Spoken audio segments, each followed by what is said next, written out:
Bueno, vamos a ver quién es el valiente.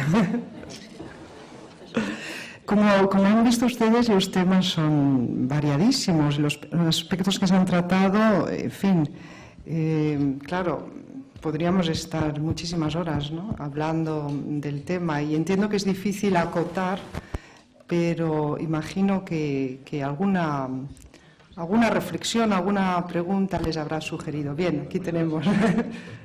Dirigido al señor Fernández, es que me interesa saber si esta necesidad o este modo distinto de informar, llamémoslo así, utilizando otros géneros y haciendo o utilizando mejor el idioma, ¿hay margen para ello en estos tiempos en donde el dictado implica en los medios de comunicación efectivamente un reduccionismo casi al mínimo de lo que está uno contando, de lo que uno está transmitiendo? Es decir, ¿con cuánto margen contamos como para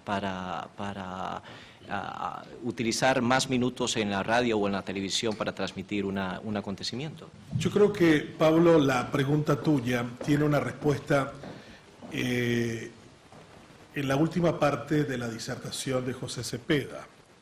Hay mucha gente aquí que habrá seguido con mucho interés, con la fascinación siempre que crea José cuando habla, pero estoy seguro que mucha más gente recordará la expresión final de Khalil Gibran. Y estoy seguro que esa expresión, dicha con notable, digamos, estrechez en términos expresivos, genera tanto pensamiento en torno a qué es lo que realmente quiso expresar con esa relación entre el invierno y la primavera. Yo creo que podemos decir muchas más cosas que las que nos empeñamos hoy, desafortunadamente, en rodearla sin abordarla completamente. Y yo creo que en un tren de autocrítica, una de las graves crisis del periodismo es no asumir esto como una experiencia cultural, la que requiere ser cultivada, si vale el término, y la que requiere ser preparada de manera rigurosa. Nosotros nos estamos volviendo a veces como los magos viejos. Nuestros trucos son extraordinariamente previsibles, y al ser previsibles deja un margen de repetición absolutamente nefasta para la posibilidad de poder ampliar nuestro universo y nuestra capacidad de poder atraer nuevos lectores o nuevos oyentes. Yo creo que por el otro lado también hace falta enriquecernos y saber contar historias, porque de lo contrario pasa lo que ocurrió con un chico a quien yo tenía como alumno en la universidad y que me escribió un día que Cristóbal Colón era negro. Yo le dije, ¿de dónde sacó usted eso? Colón era genovés, era italiano y no había una colectividad negra ciertamente grande en Italia en aquella época. Y bueno, hay retratos que muestran que Colón no era negro, en todo caso era blanco. Y me dijo, no, está en el libro, profesor. Yo le dije, no, ¿cómo va a estar en el libro? No, está en el libro. Yo le dije, tráigame el libro. Y el libro decía, Cristóbal Colón, un oscuro navegante italiano. Y continuaba la historia. Entonces, yo a veces creo que el empobrecimiento de la lengua nos lleva a circunstancias como estas que realmente son tremendas. Yo creo que en el futuro, si no tenemos una actitud de saber contar de manera breve, si es eso lo que manda el tiempo actual, pero de manera creativa, nos vamos a quedar sin lectores, sin oyentes y sin televidentes. Es una cuestión de sobrevivencia en el negocio, el aprender a retomar, a contar historias, que es de eso lo que se trata la vida. El lenguaje es una cosa interesantísima. Todos los textos sagrados hablan de que incluso el lenguaje es anterior a la creación del ser humano. En un principio era el verbo, comienza diciendo la Biblia, expresión que repite el Corán y repite otros libros sagrados. O sea, el tema del lenguaje creo que tiene que ver más con la vida en el sentido de entender y construir la dimensión de lo que significa nuestra propia condición humana. Thoreau decía, el ser humano es mitad hombre y mitad lenguaje. Yo a veces me pregunto, con tanta oscuridad y con tantas limitaciones, ¿cuánto de ser humano en el concepto de Thoreau todavía tenemos? Muchas gracias. ¿Quién más? ¿Alguien más? Tengo un amigo profesor universitario que me dice: Benjamín, si quieres callar a un grupo de estudiantes revoltosos, haz una pregunta. Sí, se calla rápido. No, una cosa pequeñita, partiendo de la señora Vigara, que planteaba la polémica sobre los términos que se utilizan en femenino, en masculino. Me llamó la atención porque quizás el ejemplo que utilizó el de juez, jueza, creo yo, en todo caso una aclaración, es una polémica tal vez que está muy presente en España, porque en América Latina jueza es absolutamente normal mencionarlo. Y me llevó también, me hizo recordar también algo que dijo el señor Gómez Font en una charla que impartió en Radio Nederland. Si no me equivoco, y en todo caso usted me corregirá, creo que usted dijo estar en contra del uso del término cancillera y que prefería más bien el uso de canciller. Quizás me equivoco. Al revés. Era al revés, entonces el que entendió mal fui yo. Y en todo caso, ese término sí que me choca mucho verlo, escucharlo, y casualmente esta semana lo escuché en televisión española. Qué bien. Y mencionaban la cancillera Angela Merkel. Qué maravilla. Pero eso sin duda, si uno lo escucha en América Latina, sorprende mucho. Pero es la misma terminación que Pero profesor. absolutamente cierto, y lo que usted Profesora, mencionó canciller, es... cancillera, no tiene ningún problema esa terminación. Tiene evidentemente Lingüísticamente no- ninguno. Es la ideología llevada al lenguaje. Efectivamente. Porque lingüísticamente no tiene ningún problema, casi ningún femenino. El de soldada puede tener un problema. Pero realmente, como estamos haciendo desaparecer de nuestro uso muchas palabras, casi nadie sabe, las nuevas generaciones no saben lo que significa soldada. Lo que se le paga, eso no lo sabe prácticamente nadie. Es decir, que soldada, dentro de nada, si no nos empeñamos en mantenerla soldado, dentro de nada soldada no tendrá problema ninguno. Y en su opinión, así como se impuso en América Latina jueza, el uso de Sin ningún problema. ¿Cancillera es posible, según usted, que se pueda incorporar en el Hay- lenguaje cotidiano latinoamericano? Vale, yo hablo y luego hablas tú. Es bonito, yo quería seguir un rato, pero me han coartado. Lo digo yo y luego... No, quería añadir algo a lo de soldada. Hay gente que se pasa de lista y dice: no, es que soldada significa... A mí qué me importa qué significa, si puede tener otro significado. ¿Qué pasa? ¿En el diccionario las palabras tienen un solo significado? ¿Que has mirado un diccionario alguna vez? ¿No has visto que hay palabras con 20 significados? No, es que soldada significa el sueldo. Bueno, ¿y qué? Pero si no lo sabe casi nadie ya. No, yo, a ver... Cancillera, termino, cuento la anécdota para los que no la conocen. Cuando ganaron las elecciones los actuales gobernantes en Alemania, vimos que iba a ser primera ministra una señora, vimos, estoy hablando en nos majestático, Alberto Gómez Font y yo, y entonces hicimos una nota, él y yo, que la Fundeu difundió a través de la agencia EFE a todos sus clientes, en donde decíamos que lo más probable es que la siguiente presidenta de gobierno en Alemania fuera Angela Merkel, y que como en Alemania llaman canciller al primer ministro, que para referirse a esa señora se dijera la cancillera. Eso fue en el 2004, una cosa así. Al cabo de una semana recibí una llamada telefónica: hola Alberto, soy Guillermo Rojo. Y yo dije: hola Guillermo, ¿cómo estás? Y entonces su siguiente palabra fue, ¿De quién es Guillermo Rojo? pues, su siguiente explicación fue: te llamo como secretario de la Real Academia Española. Entonces dije: ya hemos cagado. No me llama como Guillermo Rojo, amigo, sino como secretario de la Real Academia Española. Digo: ¿qué pasa, Guillermo? Cuéntame. No, que habéis mandado una nota sobre cancillera y resulta que en el diccionario panhispánico le hemos puesto volaspa. Digo: ¿le habéis puesto qué? Volaspa. Volaspa es un signo tipográfico que no han inventado ellos, pero está ahí en el panhispánico, que es una circunferencia con una aspa dentro, con el que indican que algo está incorrecto, que no les gusta, ¿no? Digo: bueno, pero el panhispánico no ha salido. El panhispánico está en prensa, está en la imprenta, no. Yo no sabía que en el panhispánico eso iba a tener volaspa, porque a mí nadie me había avisado. ¿Qué hacemos? No, es que la Fundeu y la Academia no pueden ir por distintos caminos. Digo: en eso estamos de acuerdo. Pero ¿tiene que hacer caso la Fundeu de esa volaspa, o acaso los del panhispánico pueden hacer caso de la Fundeu? Porque ¿quién se baja los pantalones aquí?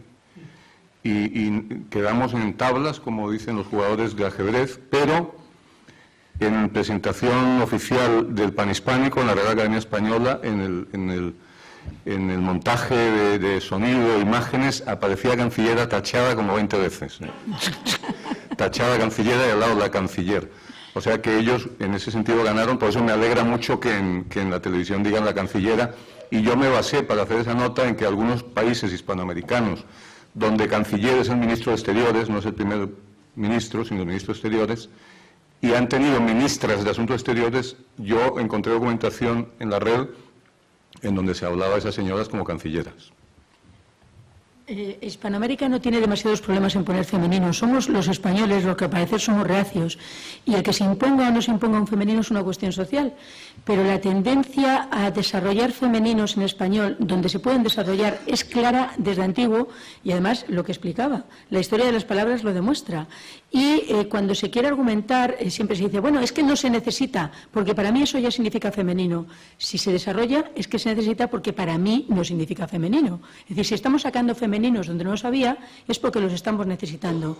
Y hay una ley psicológica, de psicología, que se llama ley del priming crónico, que viene a decir más o menos que hasta que el contexto no obliga a identificar un sentido determinado, identificamos el que está más próximo al nivel consciente. Y el que está más próximo al nivel consciente suele ser el sentido más corriente, más habitual, más frecuente. De manera que si a mí me dicen los jóvenes, en los niños se ve muy bien. Yo tengo una niña de 12 años que se pasó hasta los 7 años y pico, cada vez que yo decía, no, Coca-Cola no, que no es buena para los niños, me decía, pero yo soy una niña.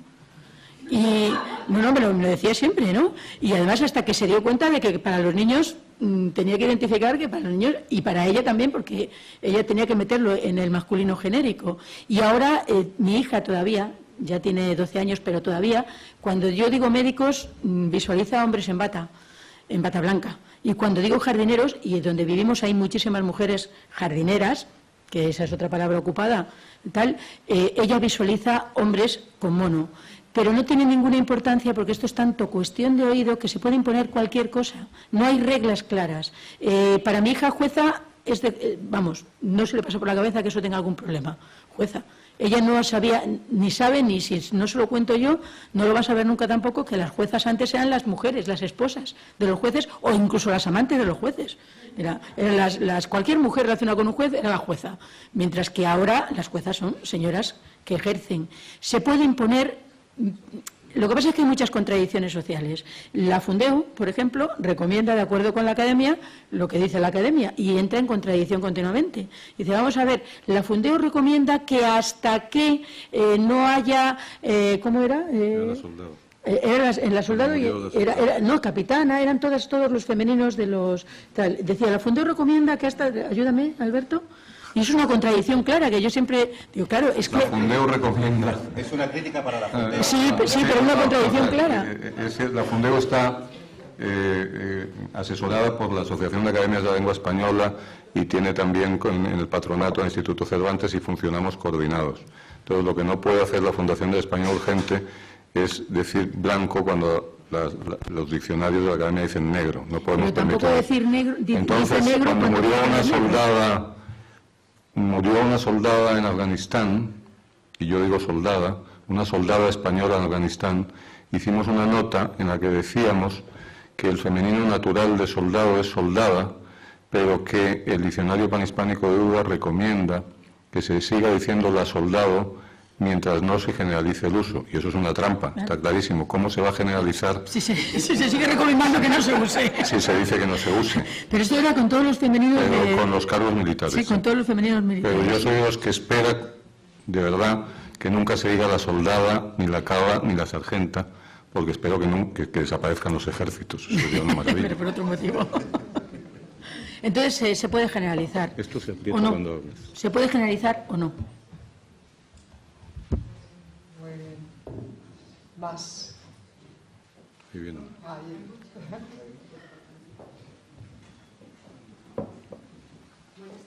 Ahí está el micrófono. No vale, sí. Sí, quería saber cómo compatibilizan ustedes en sus medios la calidad del español con la presión por la rentabilidad que tienen ahora las empresas periodísticas. Uno tiene que escribir una crónica y sacarla, y las agencias miden hasta los minutos, los segundos con las que uno manda una crónica, y si lo he mandado 30 segundos antes que Reuters o 20 segundos antes o después que France Press? Y bueno, ¿cuál es la solución? Porque a primera vista no es fácil. Pues yo creo que hay varias respuestas. Vamos a ir por partes. Yo voy a hablar de lo que me compete y el señor, que es de una empresa comercial, y no lo digo en términos peyorativos, aparentemente no lo digo. No, los medios públicos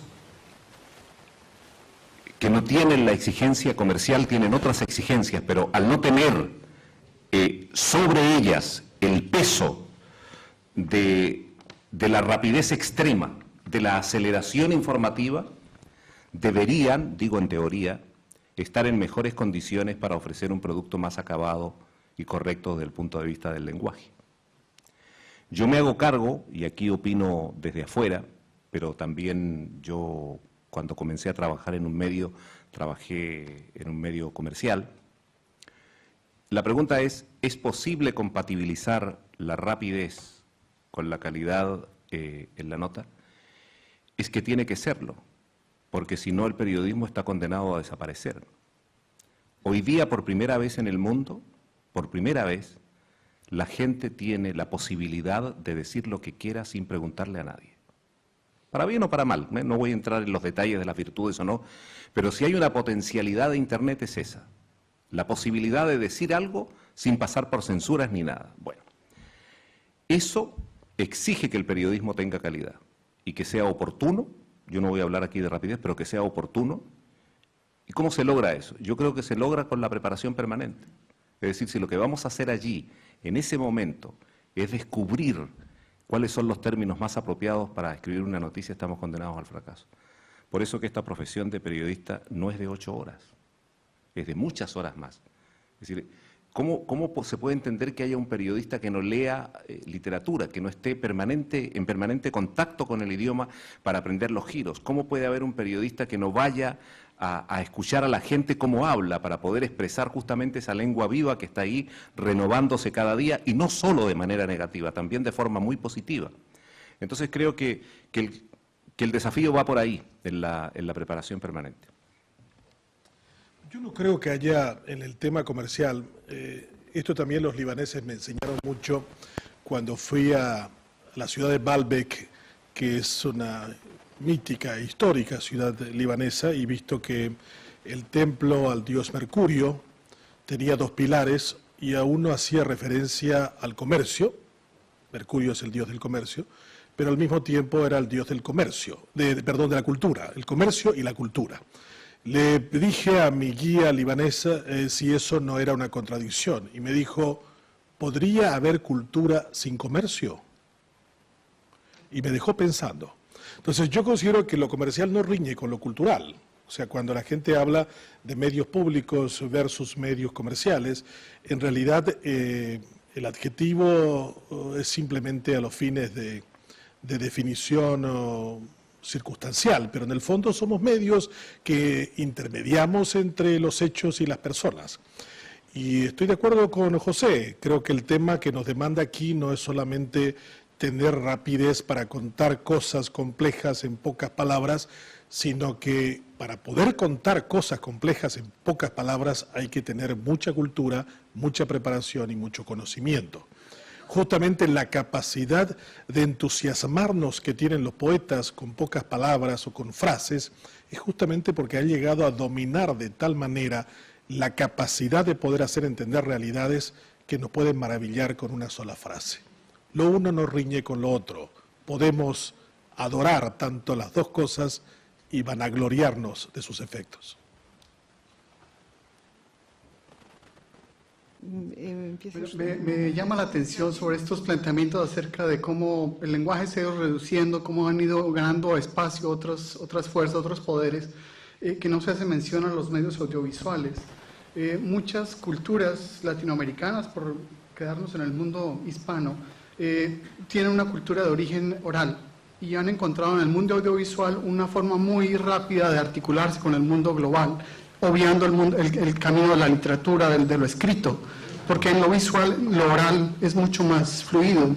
Y eso ha hecho también eco en los jóvenes, que son de este mundo de YouTube, de la imagen, del video, y resulta que en ese mundo audiovisual nadie se ocupa de alfabetizar a la gente. La escuela no le enseña a la gente, a los muchachos, cómo leer el cine, cómo leer los videos. Hay toda una narrativa que funciona ahí, que es distinta en el mundo hispano, latinoamericano, de lo que sería el europeo o el asiático, y eso lo estamos dejando en manos de Hollywood, y creo que es la televisión la que le enseña a los muchachos a la fuerza a leer unos guiones que se repiten y se repiten. Yo simplemente quería hacer un llamado a que esa mirada al audiovisual se incluya también en esa búsqueda de rescatar el lenguaje con una perspectiva más amplia. Gracias, ¿quiere contestar? Sí, bueno, yo me alegro muchísimo por la pregunta, y además tengo testigos acá. Están dos de mis jefes, está Rick Rensen y está Pim Jansen. Hoy justamente acabamos de tener al mediodía una reunión muy significativa de cuáles van a ser nuestras principales preocupaciones en los años futuros. Y una de las cosas que hemos dicho es la incrementación sustantiva de lo audiovisual, la incrementación exponencial de nuestra presencia en la página web, con pequeños reportajes acerca de aquellas cosas que son realmente interesantes, no desde el punto de vista solo internacional, sino también en cada una de las regiones. Y yo concuerdo plenamente con ustedes que efectivamente en el caso de América Latina se trata de una tradición oral muy significativa, lo cual es curioso, ¿verdad?, que los medios de comunicación vayan a contrapelo justamente de reducir aquello que ha sido parte sustantiva de nuestra cultura. Pero en este plano de incentivar a la gente, nosotros vamos a lanzar en América Latina dentro de poco un concurso para todos aquellos alumnos que están concluyendo su estudio de video, y para que cuenten historias, y vamos a entregar un premio y las vamos a publicar y a motivar a través de la página web. Así es que estamos muy conscientes de la importancia que van adquiriendo estas nuevas tecnologías y las diferentes formas de expresión. Muchas gracias por recordarnos. Ahora sí que vamos a ir a la... Es verdad, el tercero no lo veo. Ah, está allí, perdón. Sí, no lo había visto. Es verdad, sí. ¿Por cuál lado? ¿Por este? Respecto a lo que dijo al comienzo Pablo sobre el tiempo y la cantidad de las palabras, me parece que no tiene nada que ver. Uno puede estar una hora describiendo cuán curvas son las piernas de una persona, y también puede decir era tan chueco que le cabía una damajuana entre las piernas. Y uno tiene la imagen. Entonces no importa la cantidad de palabras, sino la palabra que se debe usar en algún momento, no siempre.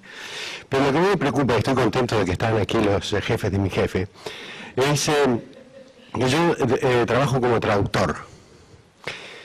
Y entonces ahí tengo graves problemas, porque tengo que traducir, por ejemplo, que los palestinos secuestraron a un soldado israelí. Y en la misma noticia tengo que decir que fuerzas israelíes tomaron prisioneros a 2 ministros palestinos. Entonces, ahí me gustaría buscar el equilibrio, y eso lo hablé una vez con el jefe, y llegamos a un acuerdo que era, capturaron.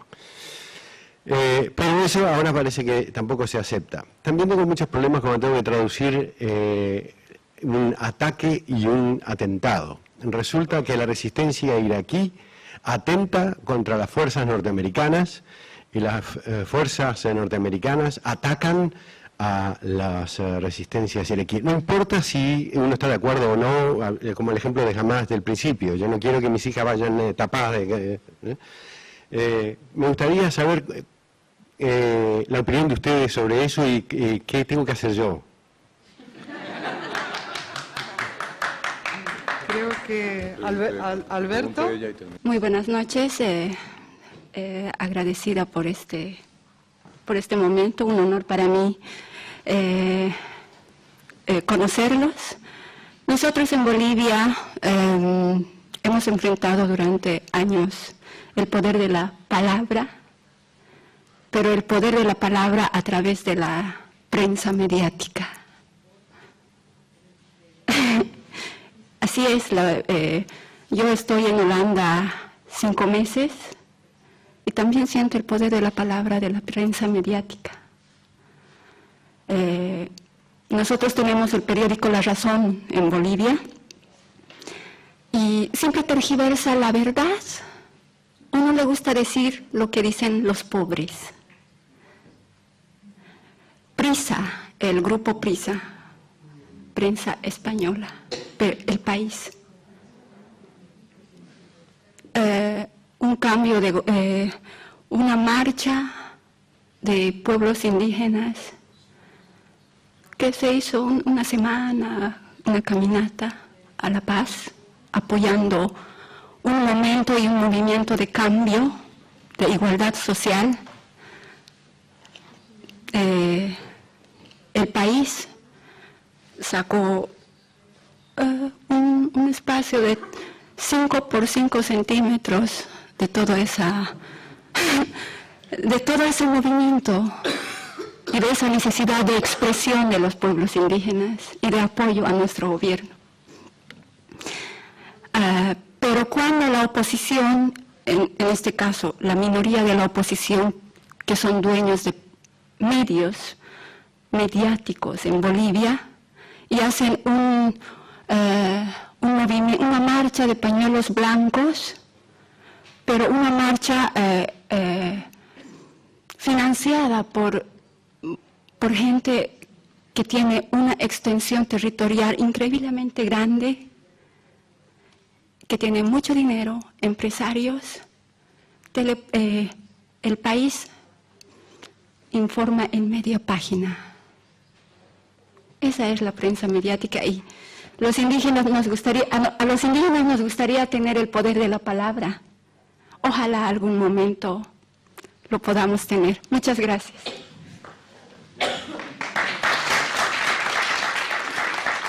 Gracias por esta intervención, que más que una pregunta es una reflexión. Y Alberto, tú contestas dos palabras. Sí, lo de la traducción, que me ha encantado porque me recuerda una cosa parecida que planteamos hace unos años en lo anterior a la fundación de España Urgente, que se llamaba Departamento de España Urgente, que era porque había judíos ortodoxos y musulmanes extremistas, ¿no? Exactamente lo mismo que has dicho tú. Y ese problema de traducción es terrible, ¿no? Porque claro, y puede enlazar un poco con lo que acaba de decir esta señora boliviana, ¿no? Hay que poner lo que manda el patrón, y el patrón es el dueño y punto, y no hay más que hablar. Y si el patrón dice que, bueno, en vuestro caso es una empresa pública y hay menos patrón, ¿no? Pero si el tipo dice que unos matan y otros asesinan, pues unos matan y otros asesinan. Y si unos atacan y otros hacen atentados. Esa es la triste realidad de los medios de comunicación, que son de un propietario, normalmente, y si no son de un propietario comercial, son de un propietario de un gobierno, que también tiene sus ideas, ¿no? Y reflejan eso. Yo creo que no me gustaría estar en vuestro pellejo, ¿no? En absoluto. Bueno, yo quisiera hacer una reflexión sobre ambas cosas, las últimas preguntas. La primera de ellas es afirmar lo siguiente. Nosotros nos dejamos guiar por una estrategia general en Radio Nederland que está vinculada no con causas particulares, sino con causas generales y conquistas de la humanidad. Me explico. Radio Nederland no tiene por qué estar a favor de los palestinos o a favor de los israelíes. No tiene por qué defender al gobierno de Colombia o a los representantes de la subversión. Lo que tiene que hacer Radio Nederland es defender la libertad, la defensa de los derechos humanos, y eso lo hacemos invariablemente a través de los años. Les puedo asegurar, yo trabajo allí más de 30 años, que a mí me han llamado solo una vez del Ministerio de Relaciones Exteriores de La Haya, en medio de esta guerrita pequeña que tuvo Perú con Ecuador, porque un embajador se había quejado que efectivamente habían salido ambos ministros de Relaciones Exteriores, pero uno había hablado 3 minutos y el otro 4, lo que indicaba una tendencia evidente de Radio Nederland a favor de esos 60 segundos que habíamos dado extra a la persona. Y la verdad es que el otro señor pues no tenía nada más que decir y acabó los 3 minutos, y el otro tenía algo más que contar. Pero bueno, lo que quiero decir es que yo creo que se trata de una responsabilidad compartida. Efectivamente, no es fácil. Nosotros no estamos No tenemos en Radio Nederland una política de censura o de imposición de una defensa de alguien, sino que lo que tratamos es de buscar un equilibrio, y a veces esta búsqueda de los equilibrios no son fáciles. Por eso sacudimos a dos instancias. Primero, a una discusión abierta sobre el tema, y en segundo lugar a depositar también en los traductores una responsabilidad importante. Es decir, ahí hay una responsabilidad personal que es importante rescatar. Y en segundo lugar, a mí me gustaría referirme, porque me han llegado muy de cerca las palabras de la señora de Bolivia, decirle lo siguiente: yo aquí cada uno creo que tiene la responsabilidad de ponerse el sombrero cuando se lo dan. De tal manera que yo me voy a poner solo el sombrero de Radio Nederland, porque no puedo hablar a nombre de los medios de comunicación. Si tuviese que hacerlo, le diría que usted tiene más que la razón, y que siempre ha existido a través de la historia un segmento importante de los medios de comunicación que le han negado la voz a los más pobres en todas partes del mundo. No tienen la posibilidad de expresarse a través de los medios. Y cuando se expresan, se hacen solo para confirmar las políticas del poder.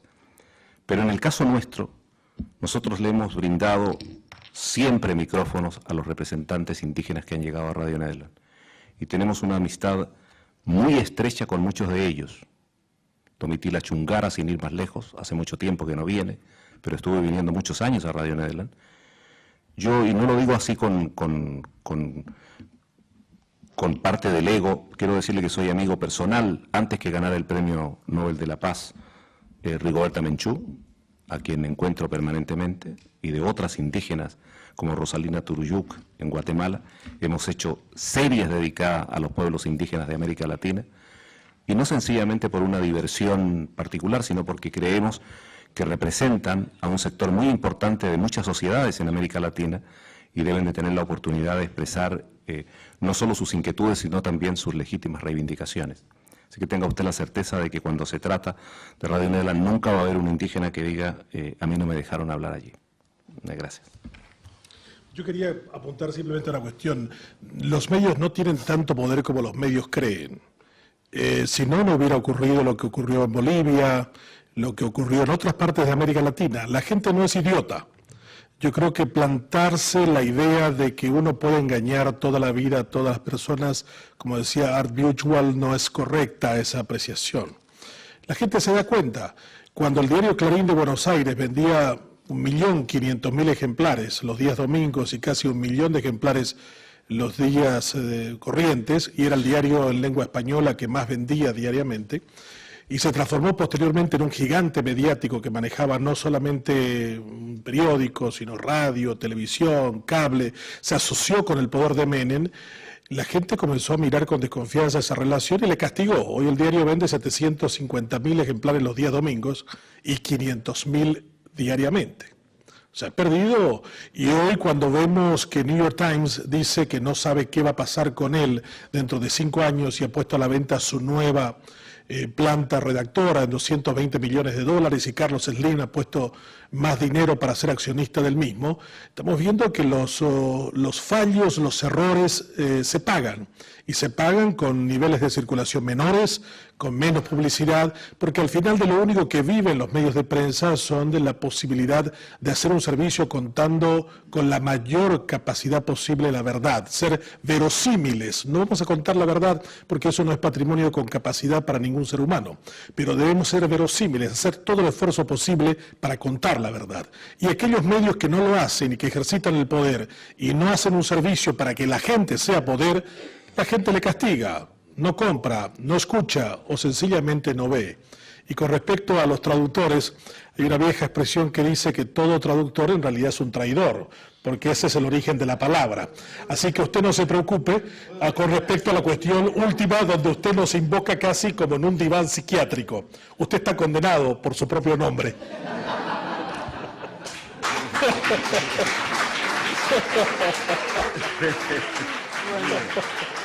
Y con las palabras de Benjamín vamos a acabar ya este coloquio. Agradecerles a todos la atención, la participación. Sabemos que se han quedado muchísimos temas en el tintero. a lo mejor, Pepe, podemos organizar una segunda edición más adelante, porque son todos temas que dan mucho de sí. Y bueno, yo espero que hayan ustedes disfrutado de este encuentro. Les invitamos abajo a un vinito español y buenas noches, hasta la próxima ocasión.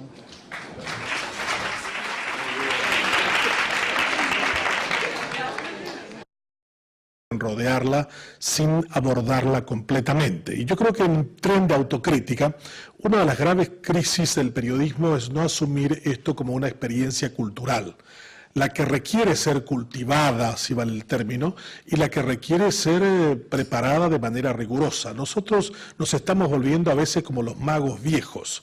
Nuestros trucos son extraordinariamente previsibles, y al ser previsibles deja un margen de repetición absolutamente nefasta para la posibilidad de poder ampliar nuestro universo y nuestra capacidad de poder atraer nuevos lectores o nuevos oyentes. Yo creo que por el otro lado también hace falta enriquecernos y saber contar historias, porque de lo contrario pasa lo que ocurrió con un chico a quien yo tenía como alumno en la universidad y que me escribió un día que Cristóbal Colón era negro. Yo le dije, ¿de dónde sacó usted eso? Colón era genovés, era italiano y no había una colectividad negra ciertamente grande en Italia en aquella época. Y bueno, hay retratos que muestran que Colón no era negro, en todo caso era blanco. Y me dijo, no, está en el libro, profesor. Yo le dije, no, ¿cómo va a estar en el libro? No, está en el libro. Yo le dije, tráigame el libro. Y el libro decía, Cristóbal Colón, un oscuro navegante italiano.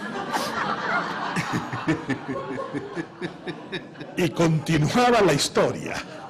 Entonces, yo a veces creo que el empobrecimiento de la lengua nos lleva a circunstancias como estas que realmente son tremendas. Yo creo que en el futuro, si no tenemos una actitud de saber contar de manera breve, si es eso lo que manda el tiempo actual, pero de manera creativa, nos vamos a quedar sin lectores, sin oyentes y sin televidentes. Es una cuestión de sobrevivencia en el negocio, el aprender a retomar, a contar historias, que es de eso lo que se trata la vida. El lenguaje es una cosa interesantísima. Todos los textos sagrados hablan de que incluso el lenguaje es anterior a la creación del ser humano. En un principio era el verbo, comienza diciendo la Biblia. Expresión que repite el Corán y repite otros libros sagrados. O sea, el tema del lenguaje creo que tiene que ver más con la vida en el sentido de entender y construir la dimensión de lo que significa nuestra propia condición humana. Thoreau decía, el ser humano es mitad hombre y mitad lenguaje. Yo a veces me pregunto, con tanta oscuridad y con tantas limitaciones, ¿cuánto de ser humano en el concepto de Thoreau todavía tenemos? Muchas gracias. ¿Quién más? ¿Alguien más? Tengo un amigo profesor universitario que me dice, Benjamín, si quieres callar a un grupo de estudiantes revoltosos, haz una pregunta. No, una cosa pequeñita partiendo de la señora Vigara que planteaba la polémica. Al mínimo de lo que está uno contando, de lo que uno está transmitiendo. Es decir, ¿con cuánto margen contamos como para utilizar más minutos en la radio o en la televisión para transmitir un acontecimiento? Yo creo que, Pablo, la pregunta tuya tiene una respuesta en la última parte de la disertación de José Cepeda. Hay mucha gente aquí que habrá seguido con mucho interés, con la fascinación siempre que crea José cuando habla, pero estoy seguro que mucha más gente recordará la expresión final de Khalil Gibran. Y estoy seguro que esa expresión, dicha con notable, digamos, estrechez en términos expresivos, genera tanto pensamiento en torno a qué es lo que realmente quiso expresar con esa relación entre el invierno y la primavera. Yo creo que podemos decir muchas más cosas que las que nos empeñamos hoy, desafortunadamente.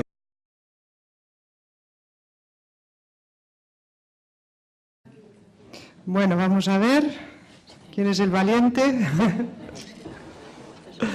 Como han visto ustedes, los temas son variadísimos, los aspectos que se han tratado, en fin, claro, podríamos estar muchísimas horas, ¿no?, hablando del tema, y entiendo que es difícil acotar, pero imagino que alguna reflexión, alguna pregunta les habrá sugerido. Bien, aquí tenemos. Dirigido al señor Fernández, es que me interesa saber si esta necesidad o este modo distinto de informar, llamémoslo así, utilizando otros géneros y haciendo o utilizando mejor el idioma, ¿hay margen para ello en estos tiempos en donde el dictado implica en los medios de comunicación efectivamente un reduccionismo casi